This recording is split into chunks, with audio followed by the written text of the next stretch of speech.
요한복음 21장 말씀을 중심으로 부활하신 예수님의 질문이라는 제목의 말씀으로 하나님 말씀 나누도록 하겠습니다. 만약 여러분은 부활하신 예수님을 만난다면 얼마나 반갑겠습니까? 부활하신 예수님은 손에 못자국이 있으시고 옆구리에 창자국이 계시면서 십자가의 죽으심을 통해서 부활의 영광을 이루어내신 창조주이시며 구원주이시며 심판주가 되시는 영광의 예수님이십니다. 아마 이 예수님을 우리가 만난다면 우리는 너무나 기쁘고 즐거워서 부활하신 예수님을 반갑게 맞이할 거라고 우리는 생각할지도 모르겠습니다. 오늘 본문에 등장하는 베드로는 부활하신 예수님을 만나기가 껄끄러웠습니다. 여러분은 아마 부활하신 예수님을 베드로가 만나는 부분에 대해서 깊이 생각하지 않으셨을 테지만 베드로의 입장에서 보면 예수님 십자가에 못 박히시기 전날 밤에 우리 예수님께서 다음과 같이 말씀하셨어요. 베드로야, 시험에 들지 않게 깨어 기도해야 돼. 베드로가 기도하지 않고 쿨쿨 잤어요. 예수님께서 말씀하셨어요. 야 베드로야, 너 닭 울기 전에 3번 예수님을 부인할 거야. 무슨 말이에요 예수님? 저는 죽을 때까지 예수님을 부인하지 않겠습니다. 그렇게 호언장담했던 베드로였습니다. 그런데 어떻게 됐습니까? 예수님의 제자라고 하는 말에 나 예수님의 제자 아니에요 이렇게 부인했습니다. 물론 논란의 여지가 있습니다. 어떤 의미에서 저주하고 맹세했는지 논란의 여지가 있어요. 내가 만약 예수님의 제자라면 나는 저주를 받아도 돼요. 이런 의미로 예수님을 또 부인하고 나는 맹세하는데 예수님의 제자가 절대로 아니에요 라고 이렇게 예수님을 3번 부인할 때 닭이 울었고, 어떤 영화는 이것을 극대화하기 위해서 그때 나는 예수님을 몰라요 할 때 예수님이 신문 받으실 때 예수님의 눈동자와 예수님을 부인하는 베드로의 눈이 마주쳤다고 하는 영화도 있어요. 그러니까 이 베드로는 예수님 십자가에 죽으셨습니다. 사흘 만에 부활하셨습니다. 너무나 기쁘지만 그 부활하신 예수님을 만나기가 되게 불편한 거예요. 왜냐하면 자기가 너무나 큰 잘못을 저질렀기 때문이죠. 이 잘못은 웬만한 잘못이 아니에요. 마치 은30으로 가룟 유다가 예수님을 판 것과 같은 잘못이죠. 너무나 이 큰 잘못, 이렇게 엄청나게 잘못한 잘못이 있기 때문에 부활하신 예수님을 만나기가 되게 불편했습니다. 그래서 내린 결론이 예수님 부활하시고 8일 만에 도마를 만나셔서 도마에게 하나님이시라고 하는 신앙 고백을 들었지만 이제 나는 예수님의 제자로서 일을 하기가 참 어렵겠어. 그래서 내가 평생 하는 게 어부니까 물고기나 잡으러 가야겠다. 그러니까 예수님 부활하신 지 8일 만에 예수님이 도마와 제자들을 만나셨고 그 이후에 베드로가 결단을 합니다. 나는 고기 잡으러 가야 되겠다. 그래서 갈릴리로 다시 돌아가요. 여러분, 예루살렘에서 갈릴리까지 뭐 빨리 가면 2, 3일 만에 갈 수 있지만 천천히 갔다고 볼 수 있고, 또 갈릴리에서 물고기를 잡으려고 준비해야 되니까 대략 2주, 부활하신 예수님 이후에 한 2주 정도 되었다고 우리가 생각할 수 있습니다. 그래서 제가 지난주에는 부활 이후 첫 번째 주일 이렇게 이야기했지만 사실 제목을 부활 이후 두 번째 주일 이렇게 하려다가 부활하신 예수님의 질문이라고 제목을 잡았어요. 여러분, 지금 예수님이 부활하신 부활 주일 이후 한 2주가 지났는데요. 여러분은 부활하신 예수님을 만나면 여러분의 마음의 상태는 어때요? 베드로는 부활하신 예수님을 만나기가 두려웠습니다. 혹시 여러분은 교회 나오실 때 예수님을 만난다고 한다면 여러분의 마음의 자세는 어떠십니까? 사람들은 대체적으로 이렇게 생각을 해요. 난 예수님 만나기가 상당히 부담스러운데, 생각해 보니까 1년에 교회를 몇 번 안 나왔어. 그러니 예수님을 만나기가 부담스럽지. 그리고 어떤 사람들은 신앙생활을 열심히 한다는데 나는 신앙생활을 열심히 못했으니까 부활하신 예수님을 만나기가 상당히 거북해. 이렇게 여러분이 생각할 수도 있을 거예요. 마치 베드로처럼 3번이나 예수님을 부인했잖아. 또 예수님이 나에게 주신 사명을 저버리고 물고기나 잡으러 간다고 했던 내가 부활하신 예수님을 만나면 얼마나 면목이 없겠어. 아마 여러분이 이렇게 생각하실 수도 있겠습니다. 과연 부활하신 예수님은 예수님을 3번이나 부인한 베드로, 그리고 부활하신 예수님을 만나고도 사명을 감당하지 못하고 물고기나 잡으러 가야겠다고 그 사명의 자리를 이탈한 베드로를 만나시고 예수님은 뭐라고 질문하셨을까요? 야, 베드로, 너 안 되겠다. 참, 내가 너 기도 그렇게 열심히 하라 그랬는데 기도 안 하고 시험에 들더니 다 굴기 전에 예수님 3번 부인한다고 그렇게 이야기했더니 목숨을 다해서 예수님을 부인하지 않겠다고 하더니 너같이 큰 잘못을 저지른 애가 어디 있니? 또 너 진짜 안 되겠다. 세상에 예수님이 주신 사명 감당하라고 부활하신 예수님을 그렇게 보여줬더니 물고기나 잡으러 가야 되겠다고 하니 너 고쳐서 쓰려고 그랬더니 도저히 고쳐 쓸 수가 없구나. 이렇게 예수님께서 말씀하실 것 같았지만 뜻밖의 우리 예수님은 베드로에게 그런 질문을 하지 않으십니다. 여러분, 우리가 어릴 때 친척들을 만나면 명절 때 친척들이 그렇게 물어보잖아요. 야, 너 무슨 대학교 갔냐? 너 이번에 월급은 얼마나 받았냐? 너 차는 뭐냐? 너 집 아파트 평수는 뭐냐? 결혼은 왜 안 하냐? 이런 질문을 막 어른들이 해요. 그러니까 어른들이 그런 질문을 왜 합니까? 그게 어른들의 관심사예요. 우리 조카가 직장이 뭔지, 집은 어떻게 살고 있는지, 또 어떤 일을 이루었는지 이런 게 되게 궁금하잖아요. 우리도 부활하신 예수님께서 나타나시면 여러분에게 질문을 한다고 한다면 이런 오해를 하고 계세요. 부활하신 예수님께서 아무개 성도님, 돈은 많이 벌어요? 우리 예수님께서 이렇게 질문하실 것 같죠? 아무개 성도님, 왜 일주일에 교회를 그렇게 몇 번 안 나오세요? 예수님께서 그렇게 물으실 것 같죠? 아무개 성도님, 아무리 건강이 연약해도 그렇게 하시면 안 되죠, 신앙생활을. 예수님이 이렇게 질문하실 것 같잖아요. 그건 전부 다 오해세요. 그거는 돈에 관하여, 성공에 관하여, 물질에 관하여, 관계에 관하여, 이 세상의 부귀 영화에 관하여 예수님께서 물으실 것 같다는 생각은 전혀 우리의 오해고 착각이에요.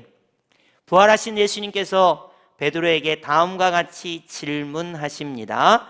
오늘 질문을 우리가 한번 읽어볼까요? 15절 상반절까지 나를 더 사랑하느냐 하시니까지 우리 합독하겠습니다. 시작. 그들이 조반 먹은 후에 예수께서 시몬 베드로에게 이르시되 요한의 아들 시몬아, 내가 이 사람들보다 나를 더 사랑하느냐 하시니. 아멘. 예수님의 질문은 베드로에게 요한의 아들 시몬아, 내가 이 사람들보다 예수님을 더 사랑하느냐라고 질문을 하셨어요. 먼저 요한의 아들 시몬아라는 대목부터 한번 살펴보겠습니다. 이스라엘 백성들은 이름이 많지 않기 때문에 동명이인이 제법 많습니다. 그러다 보니까 이름을 구별하기 위해서 앞에다가 동네를 집어넣거나 아버지 이름을 집어넣어서 사람을 구별합니다. 시몬 베드로라는 이름이 너무 많아요. 그래서 시몬 베드로를 구분하기 위해서 아버지가 요한이니까 요한의 아들 시몬아 이렇게 부르면 요한이 아버지고 그 아들인 시몬 베드로이구나, 갈릴리의 시몬 베드로야 이렇게 부르신다면 고향이 갈릴리고 그리고 이름이 베드로구나 이렇게 구분할 수가 있는 거예요.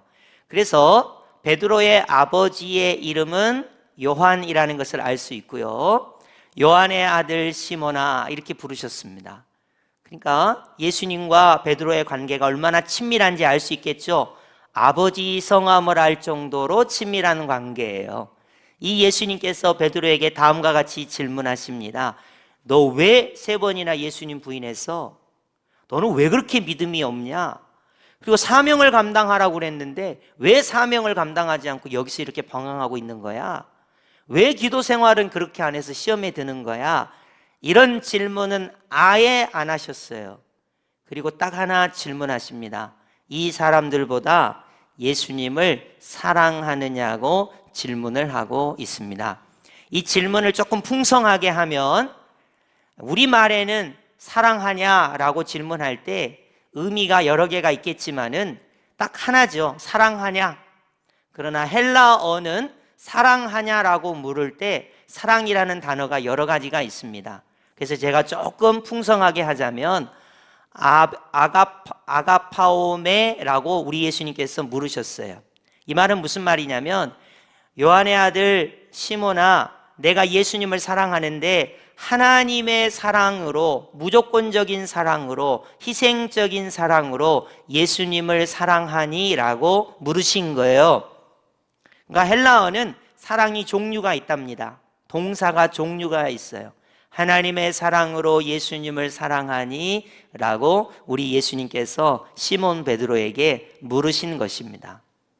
여러분, 이 질문이 매우 중요해요. 이런 질문을 가리켜서 근원적인 질문이다, 근본적인 질문이라고 합니다.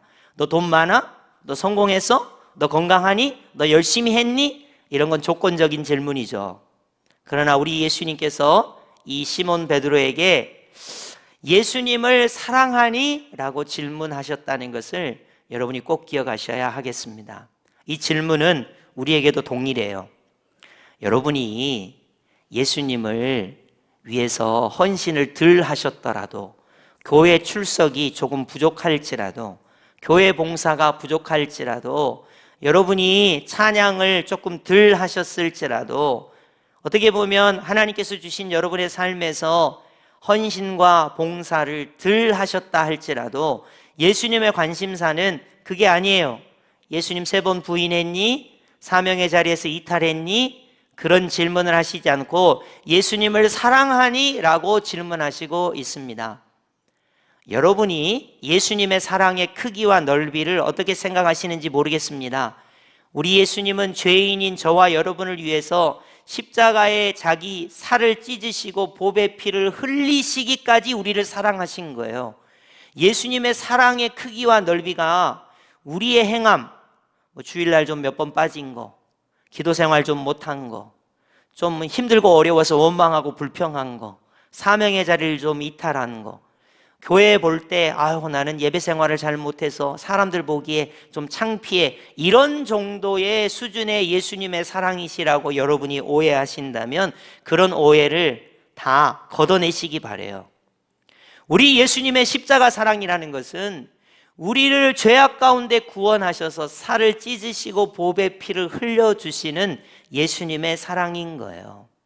그리고 부활하신 예수님을 만났을 때 만날 면목이 없는 이 베드로를 향해서 요한의 아들 시몬아, 너 예수님을 사랑하니? 라고 물으시고 사랑의 고백을 받기를 원하시는 예수님의 사랑의 크기와 넓이를 여러분이 헤아리시기를 바라요. 우리 사람처럼 조건적인 예수님, 돈 따지시는 예수님, 성공 따지는 예수님, 조건적으로 너 나한테 잘했으니까 나도 너한테 잘해줄게, 이런 식의 예수님의 사랑으로 여러분이 오해하시지 않으셨으면 좋겠어요. 우리 예수님께서 시몬 베드로에게 요한의 아들 시몬아, 너 예수님을 사랑하니? 라고 할 때는 3번 부인한 베드로, 예수님을 만났는데 사명 감당하지 못한다고 물고기 잡으러 떠난 베드로, 예수님을 만나서 면목이 없는 베드로, 예수님 앞에 설 수 없는 베드로를 감안하시고 이 질문을 하시는 것입니다. 여러분, 그래서 예수님의 질문은 우리의 어떠함과 관계없이, 우리가 예수님을 만나기가 부담스럽고 우리가 고난과 역경 속에서 마음이 힘든 상태일지라도, 예수님을 만나면 나는 참 예수님 앞에 할 말이 없어요, 이런 상태이지만 예수님의 질문은 아무개 성도님, 예수님을 사랑하십니까? 라는 근본적인 질문을 하신다는 것을 결코 잊어서는 안 됩니다. 이렇게 질문을 했는데 베드로 참 낯짝도 두껍죠. 대답이 우리가 생각하는 것과 전혀 딴판입니다. 예수님을 3번 부인했으면 양심이 있어야죠. 아이고 예수님 창피합니다. 죄송합니다. 나는 예수님을 사랑한다고 말할 자격이 없습니다. 이래야 양심적이잖아요. 아니에요? 어떻게 낯짝도 두껍지 양심도 없지 아니 예수님을 사랑한다고 말을 해요. 자, 우리 한번 확인해 볼까요? 15절 중반절 이르되부터 우리 합독하시겠습니다. 시작. 이르되 주님 그러하나이다. 내가 주님을 사랑하는 줄 주님께서 아시나이다. 이르시되 내 어린 양을 먹이라 하시고. 아멘. 여러분, 예수님을 3번이나 부인한 큰 잘못을 저질렀는데 아니 이렇게 양심이 없을 수 있어요? 어떻게 예수님을 사랑한다고 말할 수 있습니까? 여러분, 베드로가요 예수님을 사랑한다고 말할 때 필리아, 나는 예수님을 하나님의 사랑, 무조건적인 사랑, 다음이 없는 사랑으로는 예수님은 사랑 못하고 우정 같은 우정의 사랑으로 예수님을 사랑하겠습니다 라고 대답을 합니다. 원어를 보면 그래요. 여러분, 제가 여러분에게 이런 말씀 드리고 싶어요. 제가 어렸을 때 잘못을 하면 어머니께서 저를 잘못했다고 말해 이렇게 말씀하라고 합니다. 그럼 저는 그때 한참 사춘기고 또 잘못했다고 말하기가 싫어서 말을 안 했어요. 근데 제 밑으로 여동생 하나 남동생 하나 있었거든요. 얘네는 즉각적으로 어머니께 잘못했다고 말을 해서 용서를 받아요. 근데 저는 사춘기고 고집이 있어서 잘못했단 말을 안 했어요. 그래서 집에서 쫓겨났습니다. 많이 쫓겨났어요. 많이. 근데 속으로는 잘못했다고 했어요. 어머니 잘못했어요. 근데 입 밖으로 안 나왔을 뿐이죠. 그래서 고생을 많이 했답니다. 지금 생각해보면 바보예요, 바보. 어머니 잘못했어요. 그게 어렵습니까? 어머니의 사랑은 얼마든지 저를 용서해 주실 수 있는데 무슨 자존심에 무슨 사춘기에 무슨 입 밖에 잘못했어요 말을 못해갖고 사서 고생을 해요. 여러분, 예수님께 나는 양심적이라 예수님을 사랑한다고 말 못합니다. 여러분, 그렇게 말하는 게 정답일 것 같으세요? 우리는 어떻게 해야 예수님을 사랑한다고 말할 수 있을까요? 헌금을 많이 하면 예수님을 사랑한다는 자격이 생길까요? 신앙생활 열심히 하고 찬송 열심히 부르고 기도 열심히 하고 말씀 열심히 암송하고 예배 열심히 드리면 아, 나는 예수님을 이만큼 행동했으니까 사랑합니다 이렇게 고백할 자격이 주어져요? 아니에요. 제가 이렇게 양복 입고 넥타이 차고 거룩하게 성경 말씀을 선포하니까 예수님이 찾아오셔서 아, 박 목사 너 열심히 목회하니까 진짜 예수님 사랑하는 거 인정한다. 천만의 말씀이에요. 저도 부활하신 예수님이 오셔서 사랑하는 박은효야 너 예수님을 사랑하니? 그러면 저도 감히 고개를 못 들고 나 같은 죄인이 어떻게 예수님을 사랑한다고 말할 수 있겠습니까? 이렇게 말할 수밖에 없어요. 그러나 정답이 뭔 줄 아세요? 나 그래서 예수님 사랑 못해요. 그 정답 아니에요. 나 같은 죄인이지만 예수님을 3번이나 부인했지만 사명의 자리를 이탈해서 물고기나 잡겠다고 하는 형편없는 사람이지만 그래도 내가 예수님을 사랑합니다 이렇게 고백하는 거, 이것이 정답인 거예요. 예수님을 사랑합니다. 이것이 정답인 거예요. 오늘날 많은 사람들이 이렇게 이야기합니다.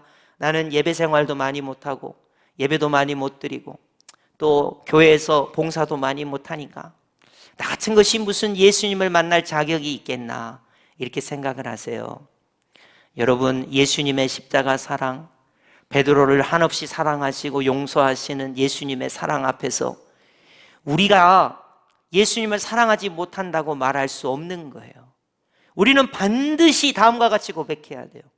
예수님을 3번이나 부인했어도 그럼에도 불구하고 나는 예수님을 사랑합니다 라고 베드로처럼 대답해야 하는 것입니다. 그것이 예수님의 십자가의 사랑에 우리의 정당한 태도인 거예요. 여러분, 예수님이 나를 사랑하셔서 나를 용서해 주시겠다는데, 예수님이 나를 사랑하셔서 나의 사랑의 고백을 받으시겠다는데, 도대체 우리는 왜 이렇게 교만해서 예수님을 사랑한다고 고백을 못하죠? 우리는 반드시 예수님의 질문이, 요한의 아들 시몬아 내가 예수님을 사랑하느냐라는 질문이 내게도 똑같이 동일하게 임한다는 것을 기억하셔야 돼요. 예수님, 내 인간성 보세요. 나 예수님 사랑한다고 말 못해요. 나 인간관계 보세요. 내 건강을 보세요. 내 형편을 보세요. 내 성질을 보세요. 나 예수님 사랑한다고 말 못해요. 이게 답이 아니라니까요. 우리는 어떠한 상황에서도 나같이 부족하고 연약하지만 내가 간구한다면, 고백한다면 나는 예수님을 사랑합니다. 내가 예수님을 사랑하는 것을 우리 예수님이 아십니다. 이렇게 고백해야 한다는 것입니다. 여러분, 이 고백이 얼마나 소중한 고백입니까?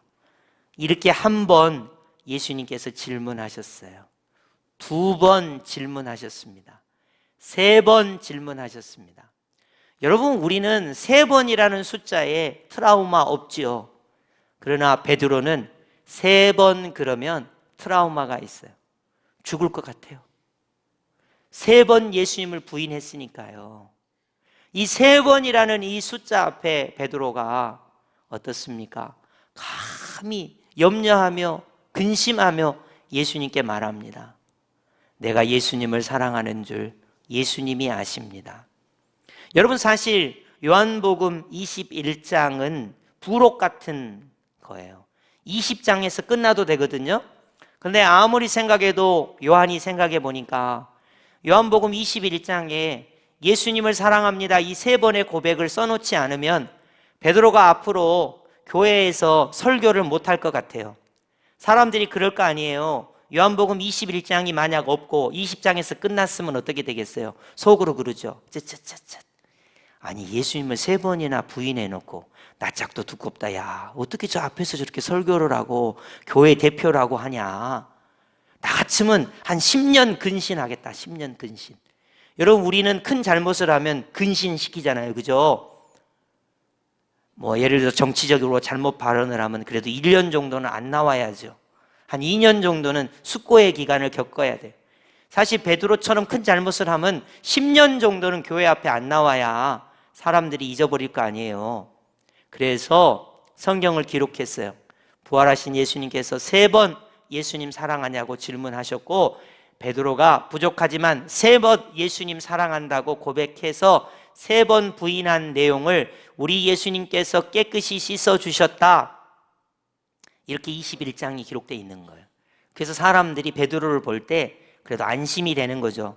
아, 예수님과의 관계에서 3번 예수님께 사랑의 고백을 하고 예수님께서 그를 온전히 해주시고, 그래서 베드로가 사명을 감당해서 내 어린 양을 먹이고 어린 양을 치고 어린 양을 먹이는 일을 하는구나 라고 사람들이 이해를 할 수 있던 거예요. 이게 부활하신 예수님의 질문과 베드로의 사랑의 고백이지만 이게 우리의 경험이 돼야 한다는 거예요. 우리의 경험, 나의 경험이 돼야 돼요. 부활하신 예수님께서 저에게 찾아오셔서 사랑하는 아무개야, 너 예수님을 사랑하니? 몸이 아픈데도 예수님을 사랑하니? 고난과 역경 중에 있는데도 예수님을 사랑하니? 너 실수했고 부족하고 연약한데도 예수님을 사랑하니? 예수님, 저 몸이 아파도 다른 건 몰라도 예수님을 사랑해요. 저 교회 잘 출석 못했어도 다른 건 몰라도 예수님을 사랑해요. 나 헌신하지 못하고 충성하지 못했어도 다른 건 몰라도 십자가의 예수님, 부활하신 예수님을 사랑해요. 이 고백을 우리 예수님께서 받으시기를 원하신다는 거예요. 여러분, 이것을 우리가 본질적으로 생각해야 됩니다. 여러분이 한번 잘 생각해 보세요. 명절이 되면 시댁 식구들, 친정 식구들 여러분이 만나죠. 그럼 하는 얘기가 뻔해요. 옛날에 이런 일이 있어서 이게 문제가 돼가지고 오늘날까지 이게 문제가 된다, 이런 거거든요. 너 나한테 잘못했지, 그러니까 내가 이렇게 너한테 잘못하는 거야, 이런 식이에요. 이게 사람의 방식입니다. 그러나 우리 예수님께서 십자가의 사랑, 부활의 사랑을 우리에게 부어주신 것은 끝없이 사랑해 주시고 사랑의 고백을 받기를 원하시는 방식인 거예요. 이걸 여러분이 이해하셔야 돼요. 부활하신 예수님께서 우리에게 요구하시는 것은 예수님을 사랑하느냐, 부활하신 예수님께서 우리에게 고백받기를 원하시는 것은 나는 십자가의 예수님, 부활의 예수님, 내가 부족하지만 예수님 사랑합니다, 이 고백을 듣기를 원하시는 것이라는 것입니다. 그리고는 이제 18절로 가시면 뜬금없이 젊어서는 띠띠고 내가 원하는 곳으로 다녔거니와 늙어서는 내 팔을 벌리리니, 이런 식으로 표현이 나옵니다. 이 표현은 다음과 같아요. 너 십자가의 예수님, 부활의 예수님 겪기 전에, 사랑합니다 말하기 전에 네 마음대로 행하고 살았잖아. 이제 예수님께 사랑을 고백하고 나서는 너 마음대로 살지 마. 그 사랑의 고백에 걸맞게 행동해. 이제 너는 늙어서 십자가에 못 박혀 죽을 거야. 너 생명을 다해서 예수님 사랑하는 것을 증명할 거야. 너 예수님께 사랑 고백했으면 사랑 고백한 것만큼 그런 사랑의 고백의 태도로 살아. 그래서 결국 나중에 베드로가 어떻게 됐어요? 자기 생명을 그렇게 소중히 여겨서 예수님 모른다, 저주하고 맹세하고 예수님 모른다 했던 베드로가 거꾸로 십자가에 못 박혀 죽게 됩니다. 정말로 예수님을 사랑한다고 고백하고 예수님을 사랑하는 것을 자기의 삶으로 증명하게 되는 것입니다. 여러분, 신앙생활에 있어서 가장 중요한 건 뭘까요? 내가 열심히 뭔가를 하는 걸까요? 아니에요. 예수님을 사랑하기 때문에 하는 것입니다. 여러분, 예수님을 사랑하지 않으면 그 어떤 것도 의미가 없습니다. 예수님 나를 사랑해 주시고 내가 그 예수님의 사랑에 예수님을 사랑한다고 반응하기 때문에 모든 것을 할 수가 있는 것입니다. 가장 중요한 것은 내가 예수님을 사랑한다고 고백하고 그 사랑에 걸맞게 살아가는 것입니다. 여러분, 우리 예수님께서 용서하고 들으세요. 여러분이 일주일에 교회에 몇 번 나오셨느냐, 어떻게 기도를 열심히 하느냐, 헌신하고 충성하느냐 관심이 많으시죠. 그러나 그런 것을 질문하시지 않습니다. 여러분이 예수님을 사랑하느냐고 질문하십니다. 그리고 여러분이 부족하고 연약해도 나는 예수님 부족하지만 다른 거는 자랑할 게 없고 고백할 게 없는데 부족하고 연약하고 죄인이지만 예수님을 사랑한다고 고백합니다. 이것이 오늘 성경 말씀이 우리에게 주는 교훈인 것입니다. 이 원리를 절대 잊어버리지 마세요.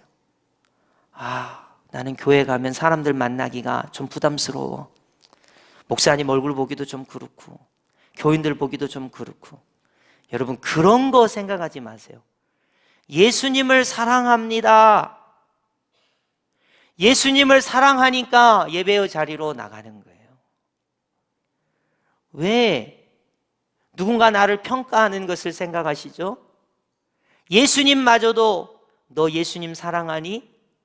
베드로처럼 사람을 생각하면 아무것도 할 수 없는 자리에 있는 사람마저도 우리 예수님 베드로의 사랑의 고백을 받으시는 거예요.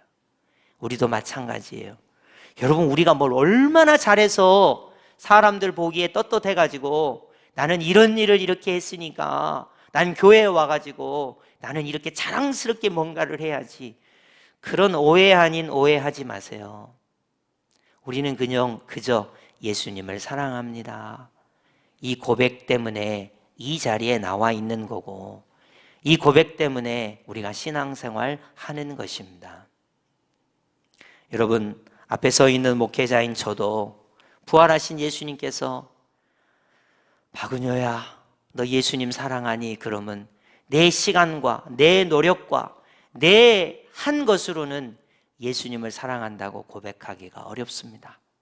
그러나 감히 오늘 말씀의 근거에서 나는 부족하고 연약하고 말로도 생각으로도 행동으로도 예수님을 사랑한다고 증명할 만한 어떠한도 없지만 베드로가 고백한 것처럼 이 죄인이지만 이 연약하고 부족한 사람이지만 감히 베드로가 고백한 것처럼 나도 예수님이 아시다시피 예수님을 사랑합니다. 이 고백밖에 드릴 것이 없는 것입니다.